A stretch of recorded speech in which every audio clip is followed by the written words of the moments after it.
I appreciate you guys asking me here to talk about the Titanic. This is a subject near and dear to my heart. Uh, my call, K5MGY, is actually based on Titanic's call. Titanic was MGY. This is the third time for this presentation, and I actually was looking at it before I came up here, and I have given this presentation on the 13th of each month I've given it so far. So, how did I get interested in this subject that we call Titanic? Well, in 1987, the sensational TV shows were in vogue. The Geraldo Rivera, Al Capone, Save, things like that, two or three different things like that. And this was one of them. This was a 2 hour live TV show that had Telly Savalas on it. They had gone down to Titanic. They had brought a bunch of things up. It was a huge media show. If you were an adult, you looked at it and went, "This is really badly done."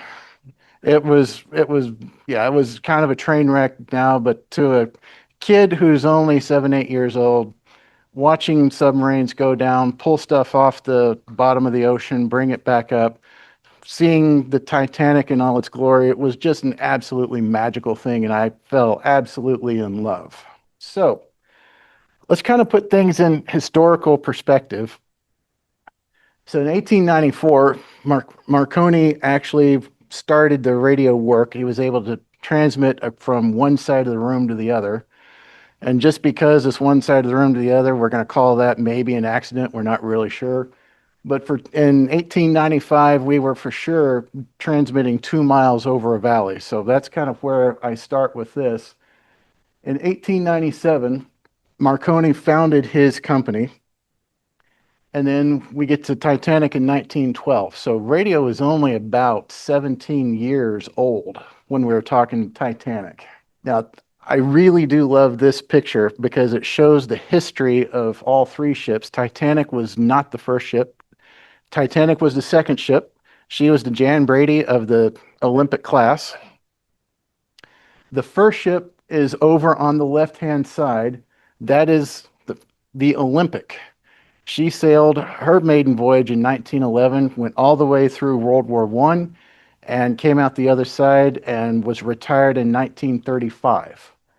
And if you're wondering why she's painted in that really crazy looking paint scheme, that is actually camouflage back in World War I.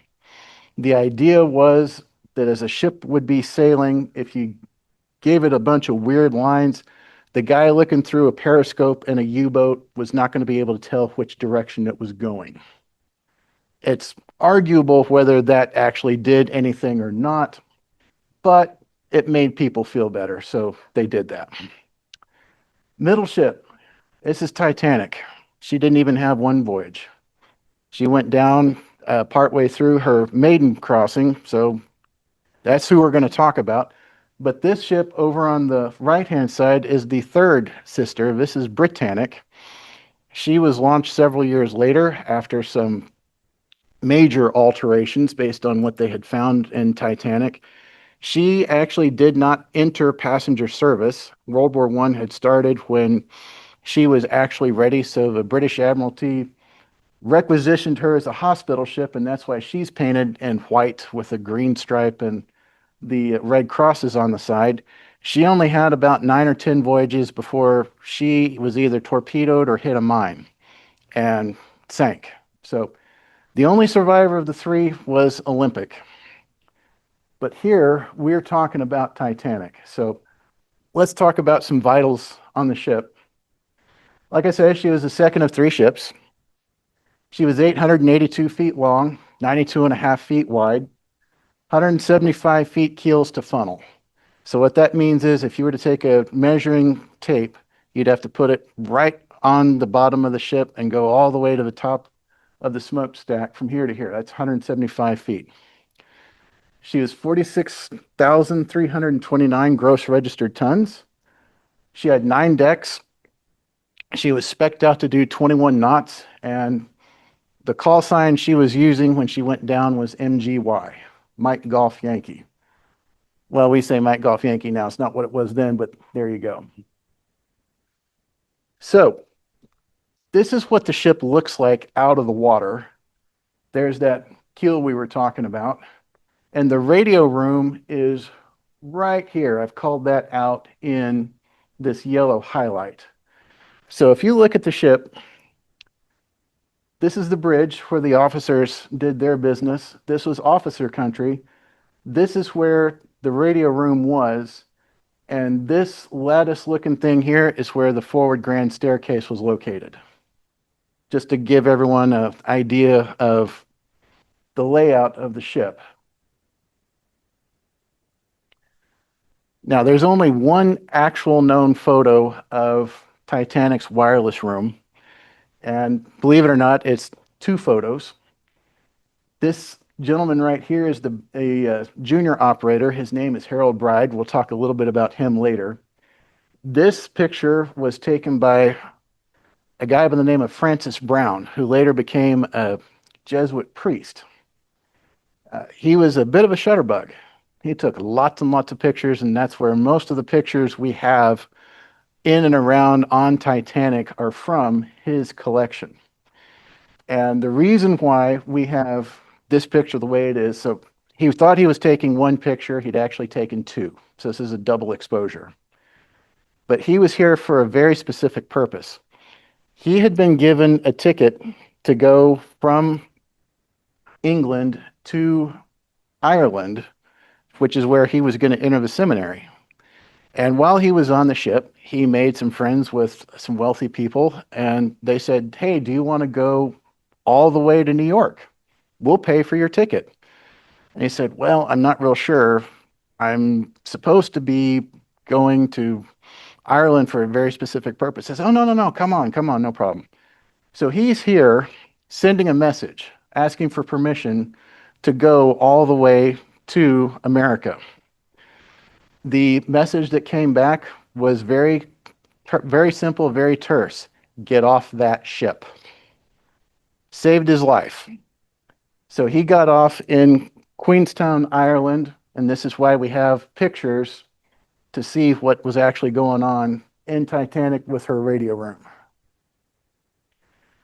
So Titanic's actual radio, she had two. So we'll talk about the main one first. The main wireless installation was a 5 kilowatt set, a little bit of power. The Marconi company guaranteed a 250-mile range during day. They didn't guarantee it, but they said you're going to easily hit 2,000 plus miles at night. Under actual operating conditions, this was proven out. She had no problem hitting 400 miles in daylight when she was doing her sea trials. No problems. There at night, before her voyage from Southampton, she was able to hit Tenerife and Port Said. So Tenerife is 2,157 miles away from Southampton. Port Said, 3,500. So absolutely no problems for those guys to be able to hit whoever it was they needed to. The normal operating frequency on Titanic was 600 meters. So a little bit of a long wave, right? On the ship itself, the radio operations and the radio operators had 3 rooms. There was the main room for sending and receiving. This is where the keys were located, where the batteries, the receivers, and so forth were operated. This is where you would come and say, "I want to send a message." This is where the message were sent back to from the purser's office if they weren't using the tubes. You'll see those in a minute. Over on the left-hand side was the bunk room, which is where they spent their off-hours time sleeping. Over in the right room was the silent room, which was anything but. All of the noisy equipment was kept over there. So this is a deck plan. This is actually Titanic. This is what it would have looked like. So here's your Marconi room. Here's the operator table. And by the way, we are looking aft. So this is the forward part of a ship. This is the rear part of the ship. So if you wanted to send a message, or you would come in here, this is where the operators were located. For those of you on Zoom, I'm sorry, I'm pointing at the TV. Over on the left-hand side, where the bedrooms where the beds in the lab were, over here is your silent room. And for those of you who were watching the movie, this is where Rose met Jack on the grand staircase. And when I say that, I mean that quite literally. In the movie, they were halfway between boat deck and A deck. So there on that landing, all they would have had to do is walk up this set of stairs, go down this hallway, and they were right there for the Marconi room. So let's take a little tour of Titanic's radio installation. So this picture and the one to follow are all reproductions, but they're actually pretty good, so we're going to use those. So we're going to start over here on the left-hand side. Up here, the headset, we call them headphones. Back in the day, this was called the telephone. So those were your telephones. This guy right here is the charging board. These two wooden boxes up here are both batteries. One of them was hooked to the radio equipment at all times. The other one was hooked to the ship's power. So when you ran out of power on one, it was real simple. You just went yoink, switch your batteries, you're good to go. Down here, this is the backup tuner for the tuner for the receiver. This is your main receiver. These things up here are variable capacitors. So this is how you were able to tune this radio. This was very rough. It was almost untunable.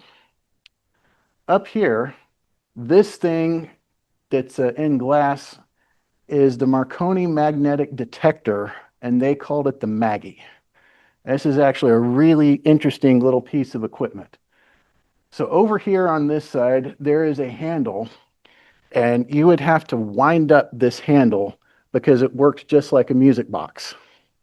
There was a mechanical works in there, and the way this thing works was actually pretty cool. There was a motor. You would have two pulleys here with a continuous metal wire that would continually go in a circuit, and there were magnets on either side of it that would demagnetize the wire, basically erase it as it went through. And as the signal came in, it would be written onto that piece of wire.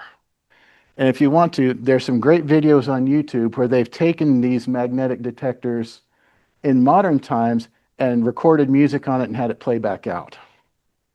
So this is the first concept of a wire recorder, almost. And this is where you would hook your telephones to. So keeping going, this here is the backup set. This is a 1.5 kilowatt radio that we'll talk about a little bit later. You had two keys. One was hooked to the main set. The other one is hooked to the backup set. And we'll talk about the key also here in a little bit. But the way you got messages to and from the radio room, the purser would be able to come up, obviously, and hand messages in person, but that's kind of a long schlep because the purser's office was located on C deck, which is about 3 decks down. This is up on the boat deck. Well, that kind of sucks. So how do you get messages there if you don't want to drive or if you don't want to walk up? These little things. These are pneumatic tubes. So if you go to the bank or you go to CVS pharmacy or something like that, and you are driving to the post where you put your prescription, your payment and so forth in, you hit the button and that canister gets sucked up, that's what this is. It's the same concept. So down here, it's kind of hard to see, but you can see the little canisters that would pop in and out of there. One of them was the send to the radio room. It would pop out of there. They would get the message. They'd send it. They'd get a response back. They'd write it down on the piece of paper, put it back in one of these tubes, stick it in the return tube, and it would go back down to C deck to the purser's office. And the third pipe is there to maintain your suction. So over in the silent room, this is where all the real noisy equipment and so forth was. And the radio set on Titanic was interesting. Titanic herself was interesting because This was in the days when AC and DC were still fighting to see who would be the dominant electric provider. And Titanic was DC, wired for 100 volts. But the radio set needed AC. So, how do you do that? You have to make your own AC because there's no AC motor on the ship except here. This is what this thing is. So you would run your DC, you'd run your DC in here. This would be your regulators. This would start up and turn this motor, which was your alternator. You would get this would turn that into 320 volts AC. And over here in this box, this is the disc discharger. So in the old spark gap transmitters, you would see two probes come out about like this. You would press down on the key and you'd see a little spark that would jump between them. That's what this is. Except this thing is spinning at 320 hertz. And the spark is going twice per revolution. So if you were to be able to listen to Titanic's tone, it would be an 840 hertz tone. And that was a brand new thing for wireless back in the day because normally most ships would just buzz because of the way the circuitry was set up. Titanic, you knew you were talking to Titanic because people said it sounded like a musical note. Okay, so we come up here. This is your aerial tuning inductance circuit, or part of it, because there's another part of the wall that I couldn't get a good picture for. They called this the jigger. There's a couple of different parts to it, but you can see these guys right here. This is a plug board. So if you wanted to be able to change your frequency, there's a little crank in here. You would turn this crank to get the jigger to where it was you wanted. And then you would take your plugs from here, and there'd be two more over here. And inside here are coils. And these are your coil taps. So you want to change it? You put your jumper here, put your other jumper here. Guess what? I'm now on a different frequency. Okie doke. Coming down here, these are what are called condensers. Back in the day, these are your discharge capacitors. And then also not pictured, over here, somewhere about here, would be the tuning lamp. And this is one of the more interesting things when I was looking at this. How do you tune a radio set like this? You're on a ship. You can't really talk, can't really hear yourself. You're trying to talk to another ship. You may or may not be able in port, and there's a reason why you don't want to do that. And we'll cover that here in a little bit. So how do you tune it? Well, you have a little board up here if it's got a light bulb on it, and you shunt part of your transmission through that light, and you want to adjust your tuning until you get that light as bright as you can get it. So that's how you tune it. Yep. Now, it's interesting because on Olympic, the plug board or the tuning was over in the main radio shack. So you could sit at the desk and you could fiddle with your knobs and to get that light as bright as you wanted it. Over in Titanic, it's in a different room. This is part of what you'd run into with ships in the day is you had little changes that were supposed to be better. Not sure that this one was better, but that's where they put it. So these are the gory details.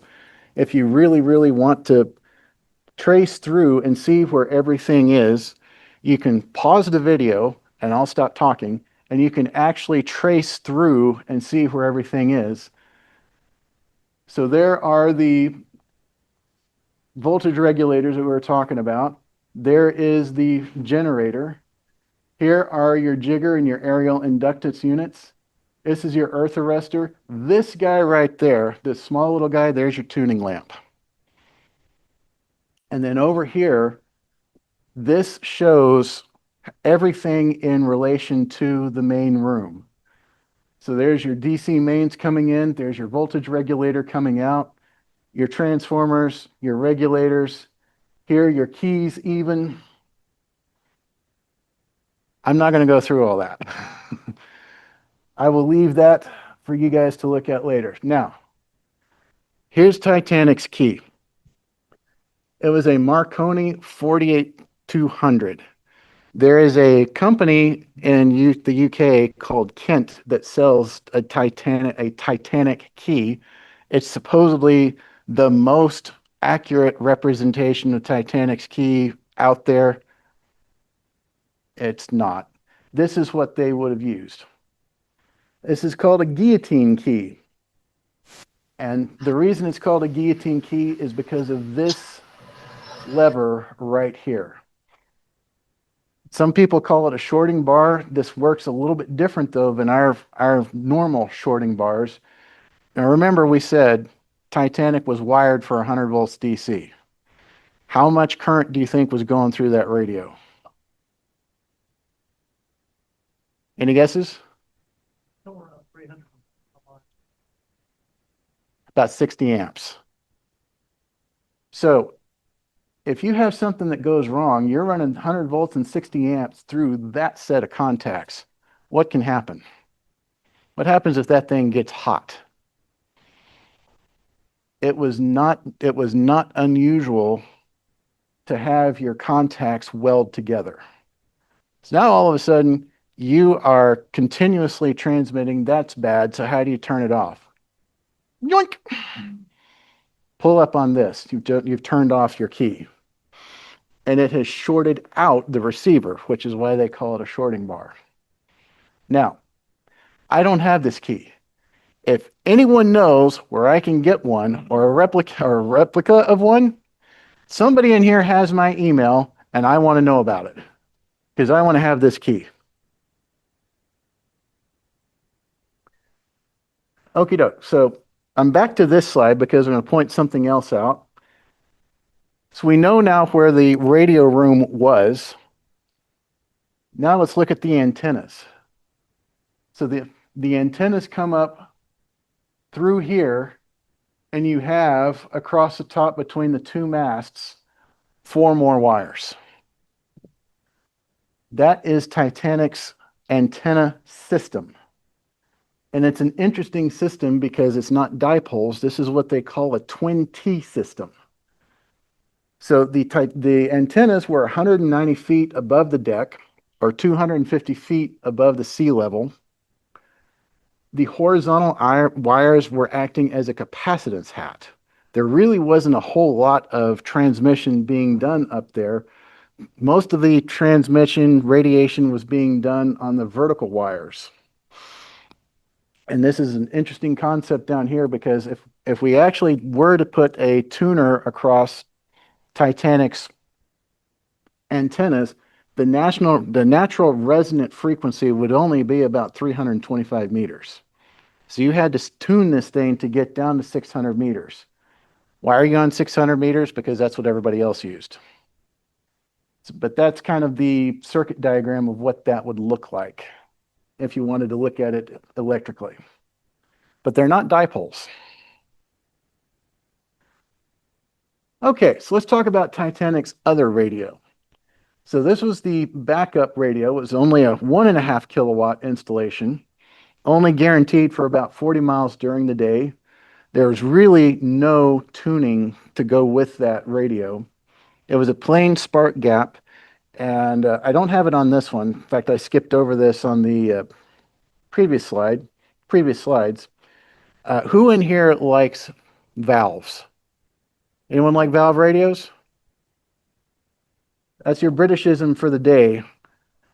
The British call tubes valves.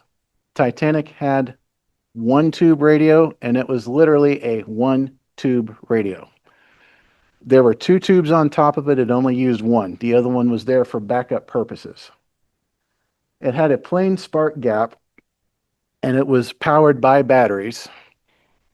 And this is one of the more interesting things on this. You still had the telephones that you would wear. They were still hooked up to the Maggie, but it had this extra added feature of being able to print your Morse code. And the way that worked is you had a little itty bitty paper tape that would be constantly spooled again by one of these mechanical mechanisms. And every time you got a dit or a da, you would have a stylus that would come down and impact the paper. So you could, if you had to, actually read out the Morse code that was coming through the radio. Okie doke. So we're going to talk about the actual players now. This is Jack Phillips. John George, who's 25 years old. He is the chief wireless operator on the ship.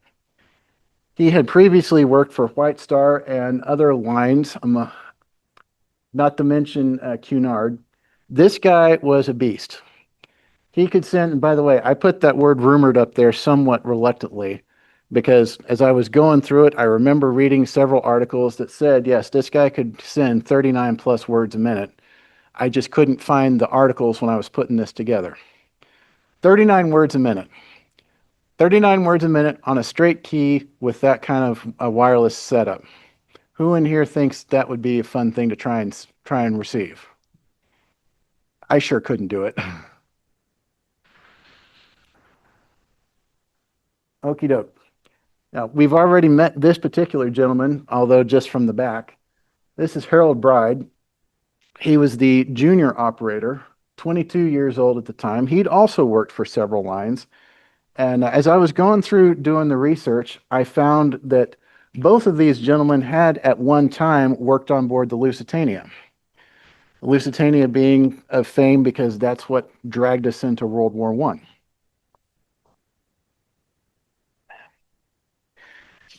Jack Phillips did not survive the sinking, but Harold Bride did. He went on to serve in World War I, and he had at least a 25 word a minute send receive capability. And the reason I know that is because that is about the minimum that the Marconi company expected all of their operators to be able to operate at. 25 words a minute. Okay, so radio operations on the Titanic. And this is something that a lot of people did not understand. The wireless installation on Titanic had one purpose and one purpose only, and that was to make money. It was a moneymaker. It was not there for safety. It was not there for coordination among other ships.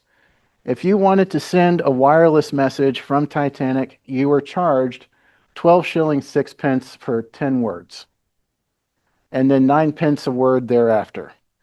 So I asked good old Claude AI to figure out what the exchange rates and so forth would be, and it came back and told me 10 words in money today, 2026, is $120. Yeah. Just a little bit, right? 10 words. So messages would be recorded at the purser's office. So if you were a passenger, you would go to C deck, the C deck reception. That's where the purser's office would be. They had the message forms. They would fill them out, roll them up, put them in the little message tubes that we've already seen, send them off to the wireless room. And then sometime later, you would check with the purser, see if your message had been received. Now, here's the key on this slide. Other messages were handled at the operator's convenience. So, you have an ice warning coming in. Hey, you have an iceberg that's 50 miles ahead of you. Yeah, but I got 10 more messages I got to send out, and people are paying me $120 for every 10 words I send. Okay, I'll put that one to the side. It'll go to the bridge when I got a minute. At the operator's convenience. So there was no emphasis placed on that type of a safety mechanism. Now, another thing on this one, Phillips and Bride did not work for the White Star Line. They worked for the Marconi Company. And in fact, all the radio equipment that we talked about, none of that's owned by White Star. That was all owned by Marconi, and it was leased to the White Star Line. Titanic was unique in that she was big enough that she merited a 24-hour radio watch. And there were plenty of ships back in the day that did not do this. The operators got it together and they figured out this is when I want to operate. I'll operate for this part of the day and this part of the day. You operate that part of the day, that part of the day. Whatever it was they wanted, it didn't make any difference. You're on a ship. The Marconi company doesn't care as long as messages are going out. Not a problem. So Mr. Phillips covered from 8 a.m. to 2 p.m. and 8 p.m. to 2 a.m. each day. So 12 hours a day, staggered in 2 6-hour shifts. Bride took the other 12. And so this is how things were going for most of the voyage, right up until April 13th. Now we got an oopsie. The radio broke down. So now we got a problem. What do we do? Radio's broke. Do we fix it? Do we not fix it? At the time, the Marconi policy was that they did not want their operators fixing the equipment during the voyage. They wanted you to wait until the ship got into port so that they could send their own maintainers aboard to go fix things. Well, it turns out Mr. Phillips and Mr. Bride are two very enterprising people, and they had already been involved with the installation of the radio because that had only taken place about 2 weeks prior. So they said, heck with it, we'll go ahead and fix it, and we'll just deal with the consequences later. So they went through the radio equipment to diagnose what was going on, and they located and fixed a faulty transformer. And when I say fixed a faulty transformer, I mean they took the thing out, took the wire off of it, and rewound it to get the radio back into operation.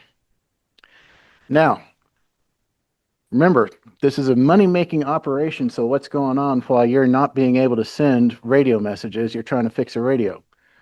Nobody knows the radio's broken except the guys operating it and maybe a few officers. Passengers sure don't know. They're still trying to send messages. And so you're getting a huge backlog of stuff piling up on you. So that brings us to April 14th. And this is the key date. This is when the collision happened, 11:40 p.m. local time. The Titanic hits an iceberg, and most people actually didn't even feel it. The ship was so big that if you were in the aft part of it, you might have felt a little bit of vibration. That's about it. If you were up in officer country, you might have felt a little bit of it. If you were down where it happened, you for darn sure felt it. But most people really didn't know that something really bad had happened. The few that did, okay, we got a little bit of problem. We'll figure this out. Their biggest fear, it was not sinking. It was, hey, we got to turn around and go back. Especially our intrepid radio operators, because what happens if you got to turn around and go back? Everyone who's sending radio messages is now going to come back to you and go, oh, okay, I need to tell everybody else I'm no longer coming. And their workload's going to increase.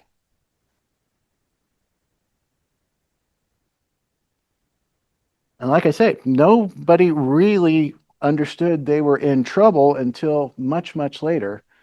Ship has been sinking now for about 40 minutes. The first distress call didn't go out until about 12:20 a.m. the next day. And they did not send SOS. They sent CQD. That was a regulation distress signal at the time. SOS was used eventually. A lot of people say Titanic was the first one to use it. She was not. It was another Cunard ship, I think, was Slavonia was the one that did it. I think, don't quote me on that. That's what I remember. But they start calling CQD, come help. We are now sinking. And Phillips had to slow down his sending to make sure that everybody could receive what it was he was sending. Remember, 25 words a minute was minimum. 39 words a minute, you might get some operators that'll miss that. Now, on this picture, you see the ship is going down and you see this rocket coming up. What color is that rocket? What color is that rocket not? It's not red. Hang on to that. So now we get into some of the mystery and intrigue of that night. The Californian, call sign MWL. This is the mystery ship. We don't really know quite where she was. We know she was close. We just don't know how close. Cyril Evans is the operator on the Californian. They are stopped for the ice, and the captain tells Mr. Evans, I want you to call up anyone that's close and tell people, hey, we're stopped for the ice. So that's what he does. He gets on the radio and starts sending. Now, who here has ever been out on a POTA operation or been at home? You get ready. You've asked if the frequency's in use. You start getting into your operations. You're talking to another guy, and then somebody tunes up right on top of you. Anyone ever had that? Yes, absolutely. What, pray tell, is your first instinct to tell the other operator?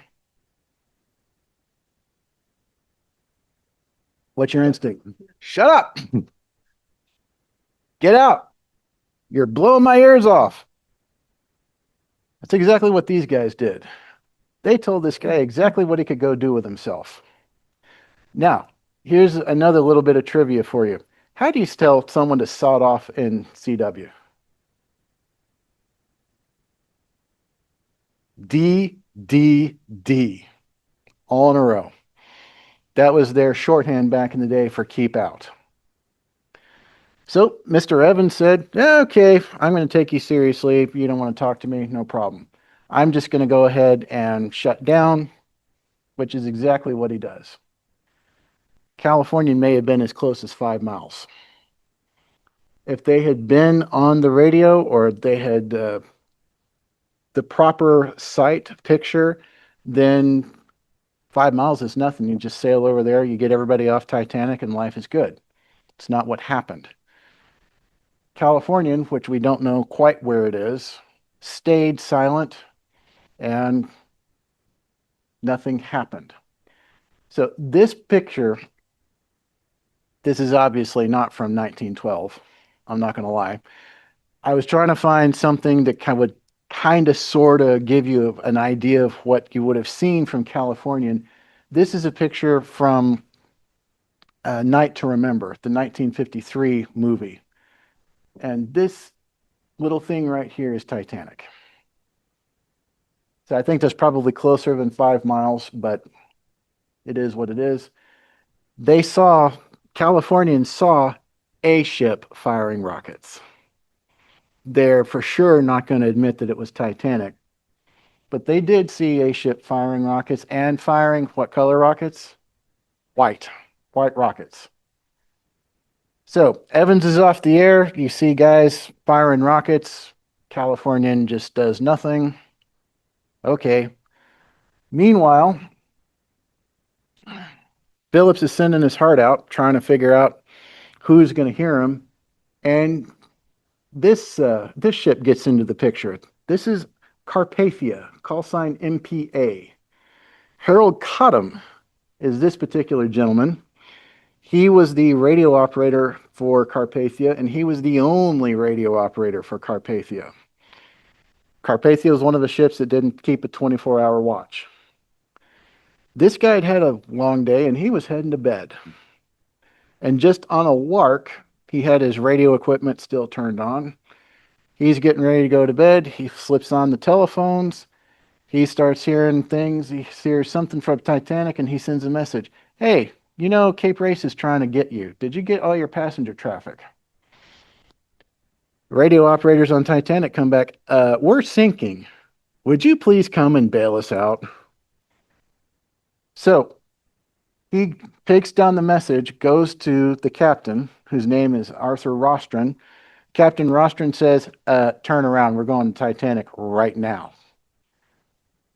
And that's exactly what they did. Now, in the meantime, We're still sending out distress signals all over the place, and it is pandemonium on the airwaves. You've got some ships going, are you sinking? What's the problem? Are you coming to meet us? Do we come to meet you? Where are you located? It's all over the place. You have conflicting reports from ships from stations on shore, from other stations on other ships. But moreover, you've got other amateur operators who, by the way, had no call signs at the time, are also on their radios going, hey, there's a ship in trouble. Do you know, have you heard anything about that? No, yeah, I think it's this ship. It's going all over the place. And the radio waves are jammed, and it's real hard to get anything through. And then enter this particular individual, David Sarnoff. He's in New York. He is receiving this information. Does that name mean anything to anybody? Okay. Why is David Sarnoff famous? Yep. Founded RCA, later NBC, and this is how he was trying to get his claim to fame. I'm the one that coordinated all the traffic for Titanic. Was not true, but that's okay. He did receive Titanic messages, though. So that's how he gets in on all this. So finally, Titanic has to go off the air. April 15th, 10 minutes after 2. She's not down yet, but in 10 minutes she will be. This is when the radio loses power. Now, the captain had already been into the radio room and he'd released both the operators. Men, you've done your full duty. You can do no more. That's the way of it at this time. Abandon your cabin. Neither guy left. They were both still trying to figure out how to send and keep sending right up until the very end. Phillips was still sending when the radio lost power. In fact, there's records of the messages, and it said it cut off halfway through. And understand too, I don't know if I can do this real well. Remember, the radio room is pointed to the rear end of the ship. The forward end of the ship is going down. So these guys who are normally doing this are probably doing this right about now, trying to keep their positions. Water was close to, if not coming into, the radio room at this point. Someone had popped in, was trying to steal Jack Phillips' life belt. That was actually came out in the inquiry from the U.S. And they fixed that little problem. But at that point, they had no choice. Water's coming in or about to come in, so they're going to abandon their cabin. And at this point, the two radio operators become separated. We don't really know what happened to Phillips at this point. Bride gets on top of the cabin and is trying to help the officers push off one of the collapsible boats. Things don't quite go as planned. That boat ends up overturning, and they have to float it off as the ship comes down. And Bride spent a considerable amount of time, along with, forget how many it was, about 15 or 20 other people, riding that lifeboat until Carpathia came to pick him up. Phillips may or may not have been clinging to that lifeboat. We don't know. There were reports that he did, but for sure he did not survive the encounter, so we just don't know what happened to him. All right, so Carpathia gets there at about 4 in the morning. There's 705 survivors, and I forget exactly how many boats. Carpathia left with 13. So they start getting into recovery mode. They're pulling the boats up as they can. They're getting people out via Jacob's ladders and ropes and so forth. And at this point, Mr. Cottam, who is on his way to bed, if you remember, is still on the radio trying to coordinate things. It's 4, 5, 6 in the morning. He's probably been up close to 24 hours. What do you think happens to him? He falls asleep at the key. And I can't say as I blame him. At this point, Bride had been pulled out of the boat, and he had problems. He had been in the water. He was frostbitten around his feet and so forth.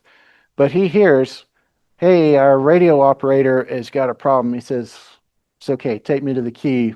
I'll get on." And he spells caught him.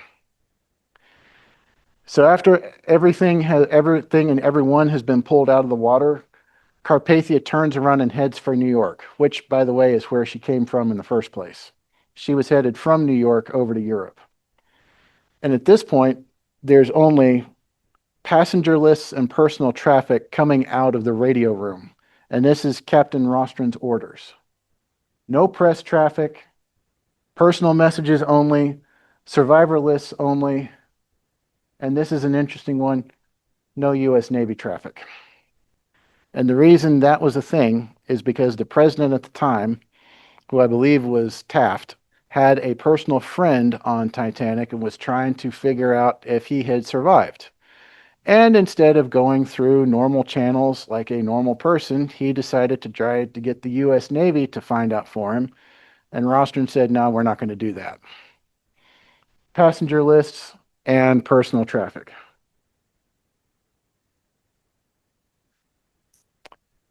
So now we're back in New York. We've offloaded Titanic's lifeboats. We've offloaded Titanic's survivors. And this gentleman gets involved in the picture. And this is Senator William Alden Smith, senator from Michigan. He hears of this and says, "Why did this happen? We got to find out why this happened." So he held the American hearings into the sinking of the Titanic, and he was getting testimony from everyone he could lay hands on: passengers, officers, stewards, guys off the street, anyone who had anything to do with Titanic, he was trying to get in and get information from. And this is the gentleman who, after all that happened, championed the Radio Act of 1912. And part of that act is why we have radio licenses today. Hey, if you want to get on the airwaves, you got to have a license so we know who's talking. And by the way, this is not just amateurs, this is radio licenses, period, for commercial and everything. And we also, at this point, codified the distress signal of SOS. Remember, we were sending CQD. We're going to say, okay, from now on, it's SOS. And by the way, if you operate in U.S. waters, you have to have radio on your ship, and it must be manned 24 hours a day. So now we get to the implications today. Radio license, like we said, we're now required. All ships in U.S. waters have to have radio. And this is where the International Ice Patrol was born. This was a service that was formed after Titanic to go out and identify ice fields and icebergs, and it's still in operation today. This patch shows an airplane, and they've since stopped using airplanes, which is a little bit sad. Used to be these airplanes would go over, find an iceberg, and drop a very large dye marker on it. And you would see a white iceberg with a red splotch or a purple splotch or something else on it. They've decided, no, we don't need to do that anymore. We're just going to use satellites to do it. But the International Ice Patrol is still out there. And it's actually been folded into the U.S. Coast Guard. We also now have this thing we call Safety of Life at Sea, or SOLAS. So if you've ever been on a ship and you've heard that abbreviation, SOLAS, that's what it stands for, and this is where it comes from. This is why when you're on a ship, you actually have to have lifeboat drills. Titanic didn't have one until halfway through the voyage. Oops. And if you're going to fire distress rockets, they darn sure ought to be red. And that's where this thing comes from. That was a huge controversy back in all those hearings. So that's about where this presentation stops, because it's primarily history and tour of the ship and the installation. But if you've got questions or you'd like to hear more, so let me know.